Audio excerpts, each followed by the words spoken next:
Breaking news mga boss, postpone ng laban ni Keith Thurman versus Sebastian Fundora. Nakaplano sana ito ngayong October 25 sa MGM Grand Las Vegas, Nevada para sa WBC Junior Middleweight Title Defense ni Fundora.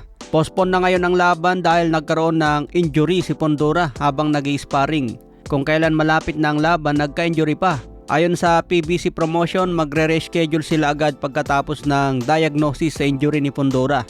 Ganito din ang nangyari noon kay Thurman kontra Tim Tszyu. Malapit na ang laban, biglang nagka-injury si Thurman kaya pumalit noon si Fundora laban kay Tim Tszyu. Ngayon hindi pwedeng palitan si Fundora mga boss dahil siya ang defending champion. Kahit yung common event na laban ni Osaki Foster kontra Stephen Fulton, kailangan din i-postpone para sumabay kay Fundora. Ibig sabihin buong event ngayong October 25 ang i-postpone. Hindi naman ito cancel mga boss, postpone lang ito, matutuloy pa rin ang bakbakan sa ibang araw. May mga kumakalat agad na balita baka raw ilagay sa undercard ni Manny Pacquiao sa January 24 ang laban ni Thurman kontra Fundora. Matatandaan na naging undercard din ni Manny Pacquiao itong si Fundora versus Tim Tszyu. Pero tingin ko mga boss, ibang level na itong si Thurman, pang main event talaga ang tirada nito. Sa ngayon wala pang official na balita kung ilagay sa undercard ni Pacquiao. Kaya abangan po natin ang updates tungkol dyan mga boss.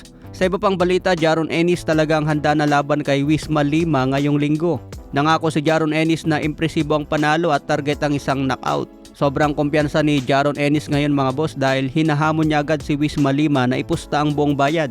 Pagdating sa betting odds, sobrang dehado si Wisma Lima. Napakalaki ng panalo kung magbigay ito ng upset. Samantala kay Jaron Ennis, kahit pustahan ito, maliit lang ang panalo.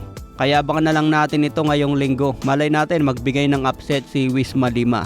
Kahit maliit lang kasi ang taya dyan mga boss, malaki ang panalo. Malaking kantyaw ito kay Jaron Ennis kung matalo pa sa isang tune-up. Sa iba pang balita, Lamont Roach Jr. sinabing mananalo si Shakur Stevenson laban kay Teofimo Lopez.